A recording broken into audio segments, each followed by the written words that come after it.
How are you doing? Good. I'm not a specialist in witches.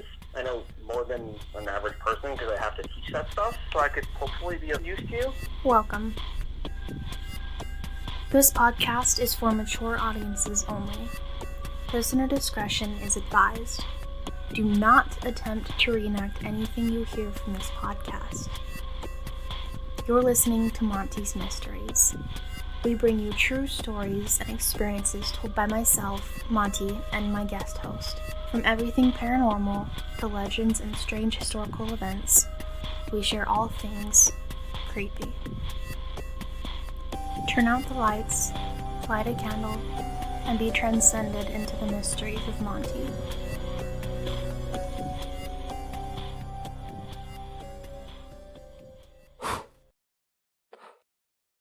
This is David Lucander. I am Associate Professor of Multicultural Studies at the State University of New York. So just a couple questions. So we're talking about the Salem witch trials.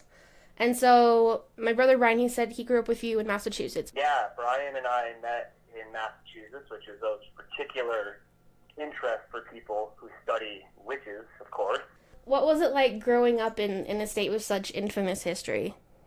Honestly, I was such a meathead that I didn't know anything. I knew that the Salem witch trial happened, but I didn't know anything else.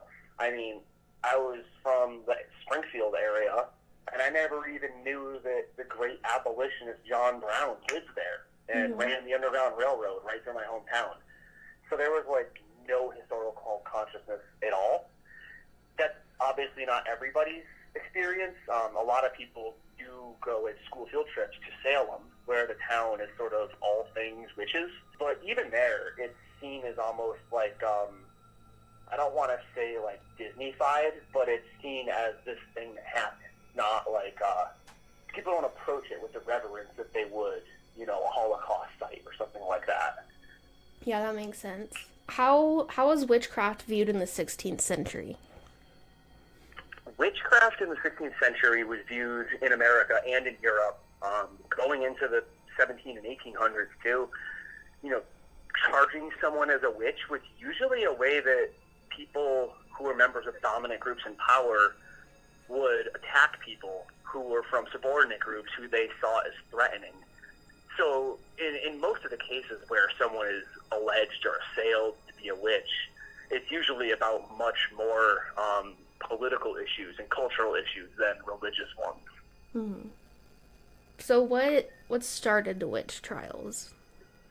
The witch trials actually, it starts with some girls saying someone else is doing sorcery and witchcraft, and there's a lot of conspiracy theories about this historically. Some scholars think that people did have hallucinations, and this was tied to some mold on bread.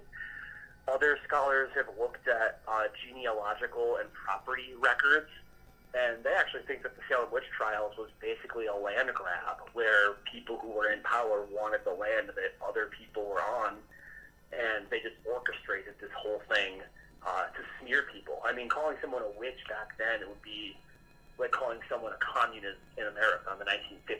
It was political death. Mm. So there's a lot of uncertainty about the motivations and causes and even the reality of those trials. And what ended the witch trials?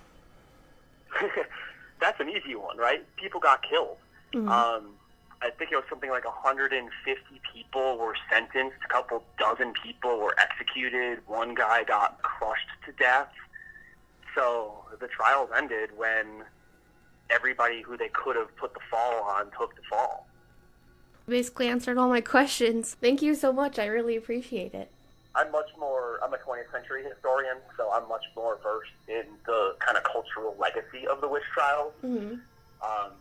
Arthur Miller's The Crucible, the continued resonance of the witch trials nowadays. We still have Trump saying the word witch hunt daily. Yeah. So that word means something, and it still lasts. So I'm more of how that trial has shaped our culture in the present. Thank you so much. Welcome so much. All right, I'm going to go back to teaching night class. All right, have a good night. Bye. Bye.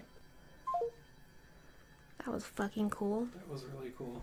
We are going to talk about the Salem witch trials today. I'm super excited about the subject.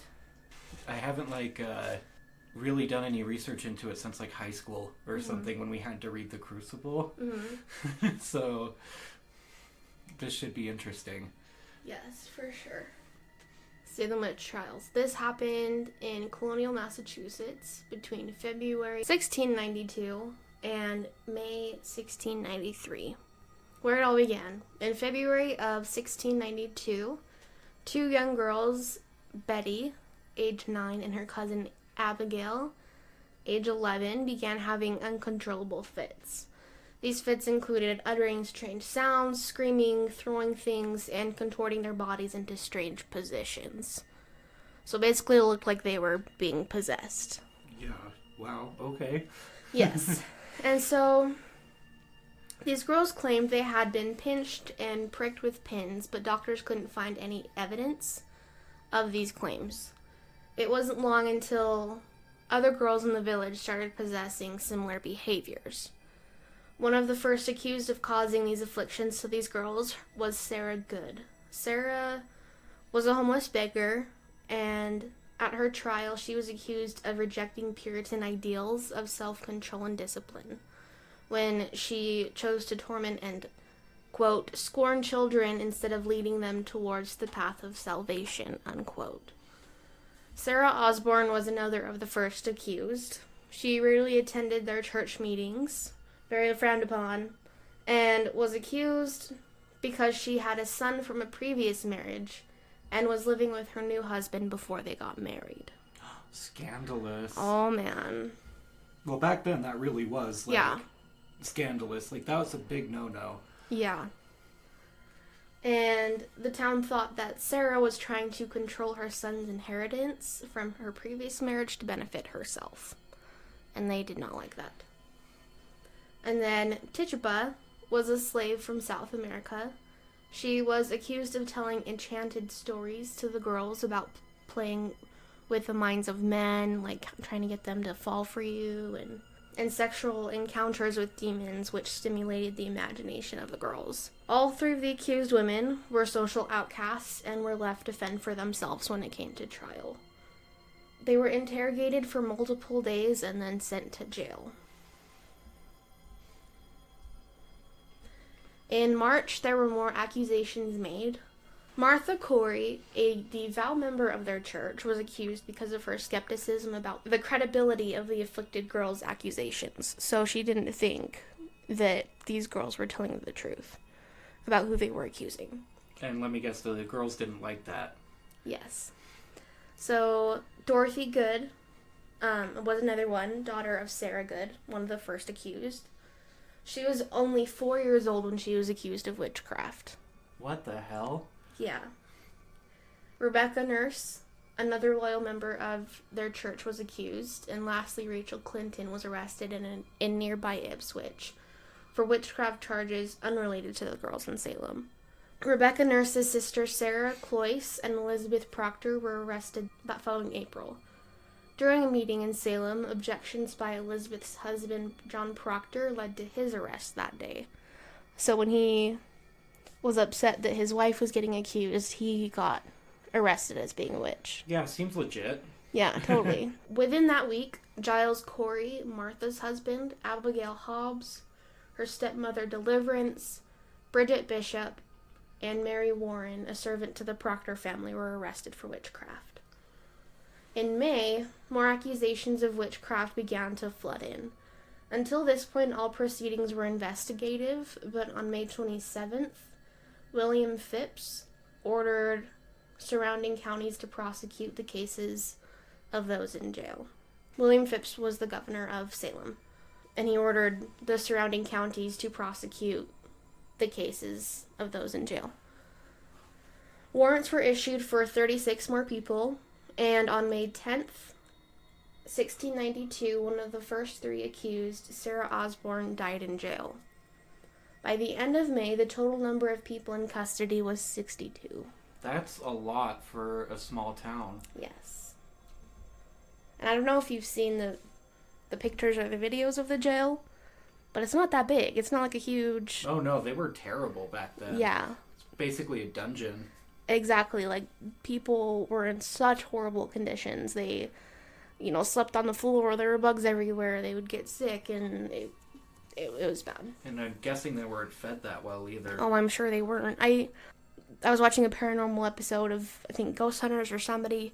They were investigating it, and one of the historians told them that they had to pay for their food while they were in jail. Oh, my God. And to pay for their, basically, rent while they were in jail.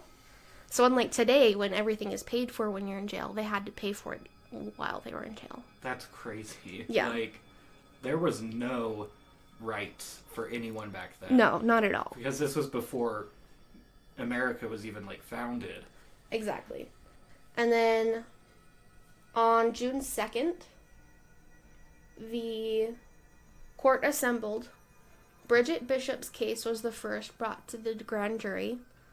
Bridget was described as someone who did not live the Puritan lifestyle. She wore black clothing and strange outfits, which was very against their code. She is found guilty of witchcraft. Bridget Bishop was executed by hanging on June 10th. Oh my God. Yes. So in our days, a goth person, Yeah. they would be considered a witch. Well, it sounds a lot like what people say when they're trying to go after minorities now. Oh, they don't live a Christian lifestyle. Exactly. Yeah, it's crazy. Yeah, they don't live like us, so obviously they're... Right, yeah. They worship the devil. And so in early July, the following were found guilty of witchcraft: Sarah Good, Elizabeth Howe, Susanna Martin, Elizabeth Proctor, John Proctor, Martha Carrier, Sarah Wilds, Dorcas Hoare, and Rebecca Nurse. All 5 women were hung on July 19th. In mid-July, Anne Foster, her daughter Mary Lacey, and granddaughter Mary Lacey Jr. confessed to being witches. In August, Martha Carrier, George Jacobs Sr., George Burroughs, John Willard, Elizabeth Proctor, and John Proctor were convicted of being witches. Elizabeth was given a temporary stay of execution because she was pregnant at the time. that's just gross. Yeah. Imagine being that kid. I know, right? Ugh. Oh, God. On August 19th, Martha Carrier, George Jacobs Sr., George Burroughs, John Willard, and John Proctor were executed for their crimes. On September 19th, Giles Corey was crushed to death after refusing to plead guilty. So the way that he was crushed, it was, I'm not going to try and pronounce it because it was some French torture thing. So they would place multiple stones on him and just increase the amount of stones. So he was literally crushed to death. Ugh. And so his last words were more weight. Oh my God. Yeah. Because he just wasn't going to confess. Yeah. He knew he was innocent. Most of these people were. In fact, I heard a lot of them, their last words were prayers or saying the Lord's Prayer or something like that, Mm-hmm. to try to prove to these people that they weren't witches. Mm-hmm. On September 22nd, Martha Corey, Alice Parker, Margaret Scott, Anne Putator, I'm sorry if I say that wrong, Mary Easty, Samuel Hardwell, Wilmot Red, and Mary Parker were hanged at Proctor's Ledge. And these were the last hangings to take place during the Salem witch trials. You can still actually see that ledge now in Salem where they were hung. Yeah, it's crazy. It's supposed to be really haunted. They just recently did a special Haunted Salem Live where they had 3 different teams from 3 different paranormal activity shows come together and they investigated Salem for the first time ever. Yeah. And it was crazy. It was nuts. Were there a lot of EVP recordings and things like that? There was a ton of EVP recordings. They had the descendant of Bridget Bishop, the first who was hung. They had her descendant there. Her name is Freya. And from what it looked like and what was happening, I'm pretty sure she was possessed and she was expressing what was happening to Bridget Bishop while she was incarcerated. And Freya ended up having to leave early because it was so intense. Well, and ironically, too, with Salem, it's kind of become a pilgrimage place for people that practice witchcraft today to kind of go and remember these people. And there's a lot of, like, shops that sell, like, crystals and witchy stuff there. So it kind of had the opposite effect of what was originally intended. Yeah, it's kind of become the capital of witchcraft. Yeah, in America. In America, yeah.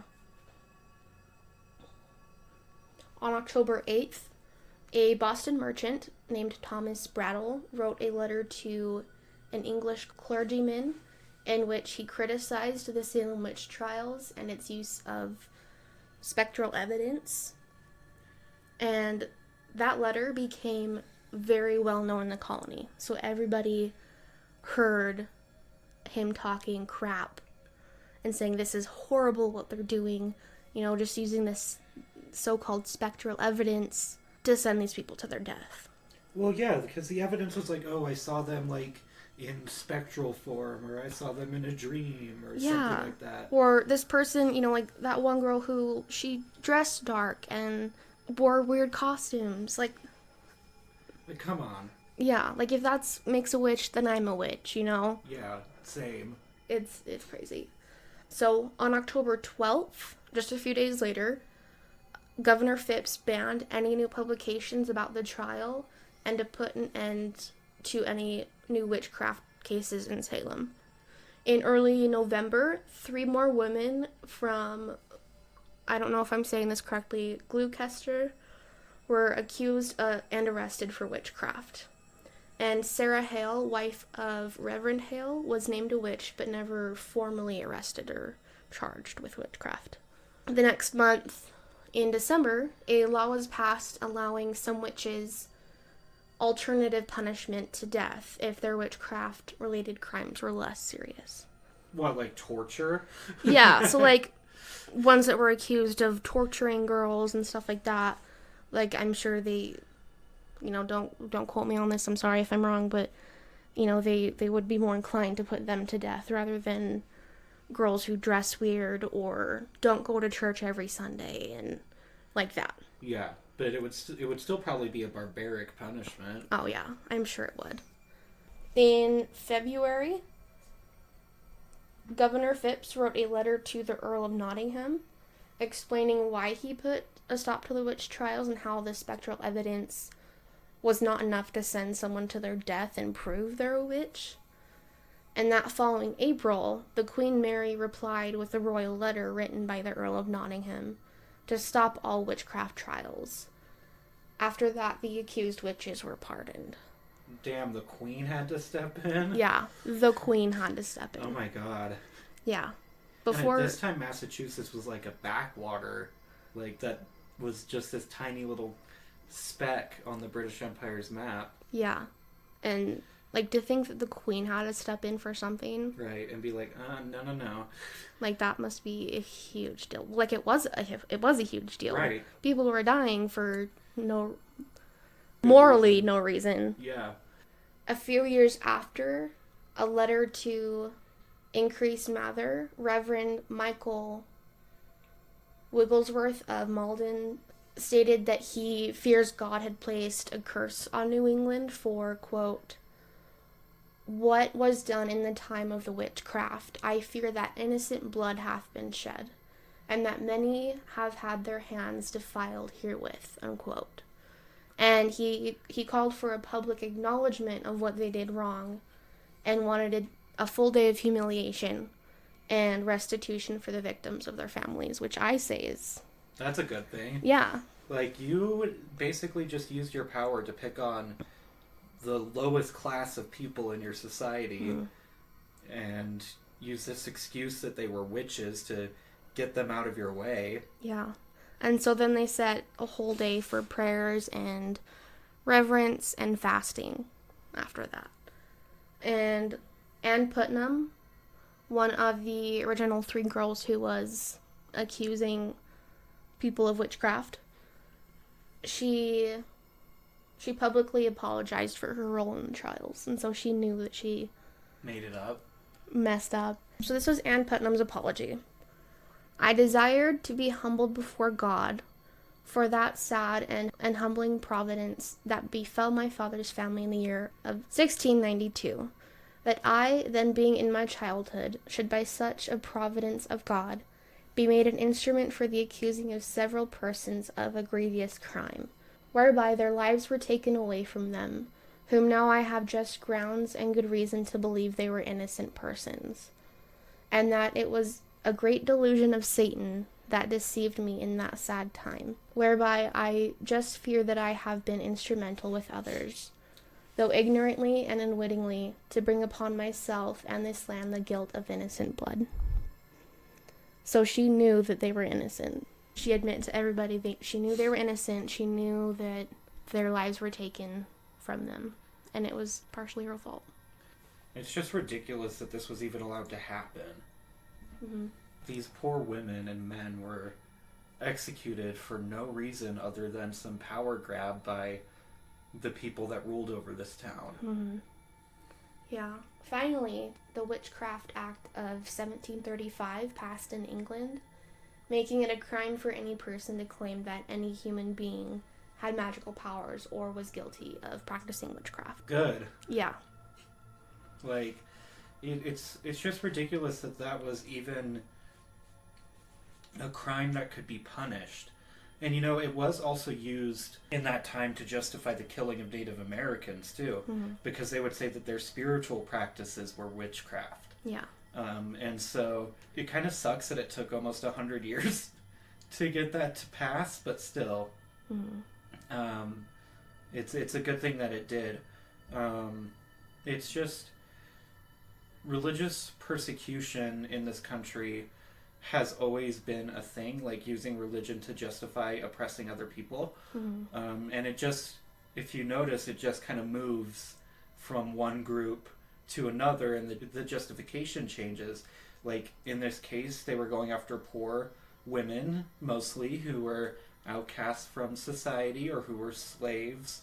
And not practicing their Puritan ways. Yeah, not practicing their religion, and then it moved to using the Bible to justify slavery in the 1800s, and then it moved to using the Bible to justify, the forced relocation of Native Americans, and then most recently that people use religion to justify taking rights away from LGBT people. Mm-hmm. And so it's a pattern in our country that's been going on forever, and I think this is where it started. Yeah. You would think after 300 years people would realize the cycle needs to stop.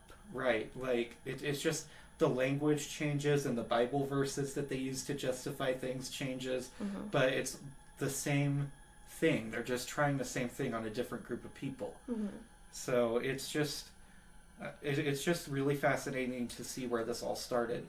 And I bet that there is some really bad paranormal stuff going on in Salem to this date. So, because of all that negative energy that created. Oh, yeah. Well, I'm sure there's a lot of hate between people that their lives were taken, people that were doing the life taking.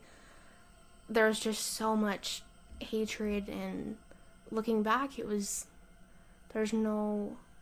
morally pointless to be doing that. Yeah, it was morally terrible just to be killing innocent people and calling because it they're justice, different from you. right? Yeah. It's just ridiculous. And the fact that the Queen of England had to step in and be like, "Hey, stop this right now," just shows you that they were in the wrong 100%. Yeah. Well, like someone just calling them out and making them realize how horrible of a thing they were doing and getting embarrassed. Like, oh, we're getting known because we're doing this. Yeah. And that's, whenever you think about Salem, you think about the witch trials. Yeah. Like, maybe y'all shouldn't have done it in the first place, okay? Yeah. Like, just don't go killing innocent people for no reason. Yeah. It just makes me so angry that people, used religion to justify this, too. It's just ridiculous. It is. But yeah, so today there's a lot of people who are like, ooh, Salem witch trials, but it's such a dark thing. Dark, horrible thing. There are people that idolize it. And it's such a sad thing. There are even some fundamentalist groups of Christians that believe that they were actually hunting witches in those days, which is ridiculous. Mm-hmm. Like, Trump even said, you know, like, we're hunting witches or whatever, and... Yeah, because he's facing an impeachment yeah. inquiry. But, yeah. I mean... It's ridiculous. I mean, now, when you think of a witch, like, modern-day witches... Yeah. You know... There's still so many different kinds. Like, there's the Satan worshipping ones. There's the Wiccans. You know, different types of witchcraft is practiced today. Most of it harmless. Yeah, most of it is just like, oh, like make some tea that'll help you feel better. Yeah, or like some people practice it as a religion, like the Wiccans and other pagan groups. And, you know, one of their commandments is to do no harm to people. So it's a very benign thing nowadays. Yeah.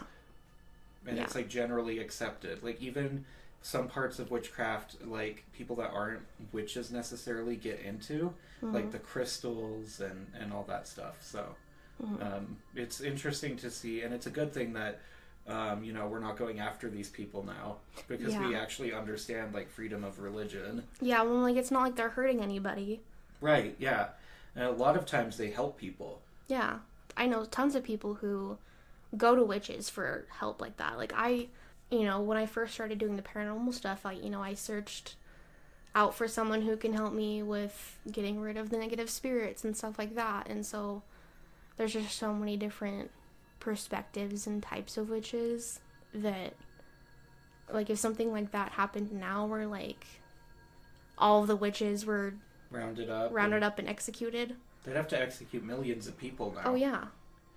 Yeah, witchcraft is one of the fastest growing religions in the United States, I believe.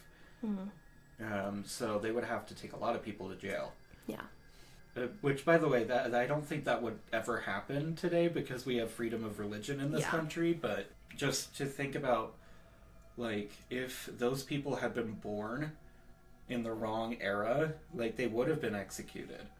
Yeah, but yeah, I just feel bad for all of the families of those who were affected. Like, that must be a horrible thing. Like, first, just to have that happen to their family when they were innocent, and then to grow up being known as that person who was like, oh, you're related to a witch, you know, people, because I'm sure there's still people who, you know, still have the mentality of how the Puritans were. Oh yeah, there's a lot of fundamentalist Christians that do. Yeah, and so I just, my heart goes out to the families and friends of those that were affected by the witch trials.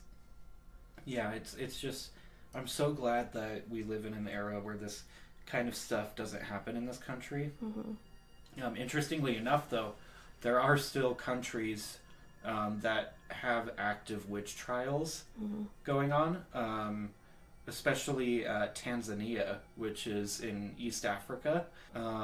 There's a documentary out that shows that they are still practicing witch trials in modern times. Now, the government of Tanzania says that they don't support it, but it's kind of hard to enforce out in all these small villages that are in the countryside. So it's still going on today, and it's crazy.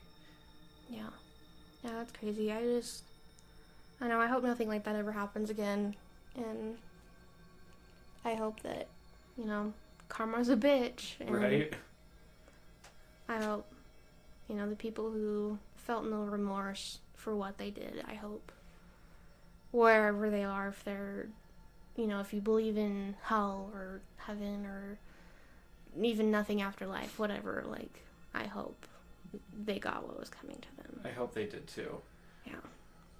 Yeah, no matter what you believe, it's nice to think that these people got the justice that they didn't give to these accused witches. Yeah, and it breaks my heart. But yeah, anyways, there's our Salem Witch Trials episode. Thank you so much to everybody for your support And especially thank you, David Lucander, for talking to us and answering our questions. I really appreciate it, and you were awesome. Thank you to my brother Brian.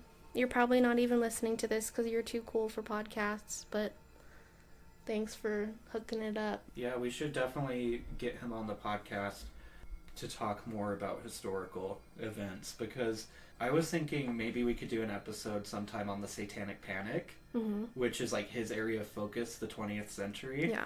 Because it's a very interesting time in our culture where this kind of mentality that the Salem witch trials had was coming back up in the 80s. Like, people were playing records backwards and thinking that they had satanic messages on them.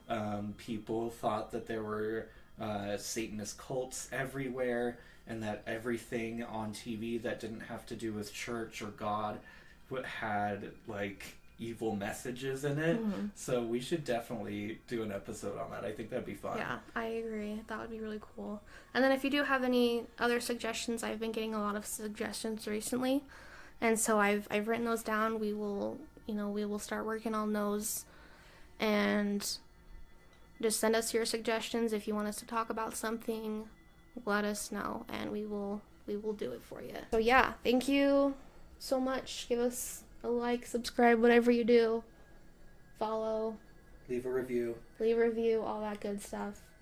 Stay spooky, and we love you. To have one of your personal experiences featured in an episode, contact us via email at montysmysteries.podcast@gmail.com. Find us on Instagram, Tumblr, Facebook, and Twitter as Monty's Mysteries, where we will keep you updated on upcoming episodes. Thank you so much for all of your support. Stay spooky.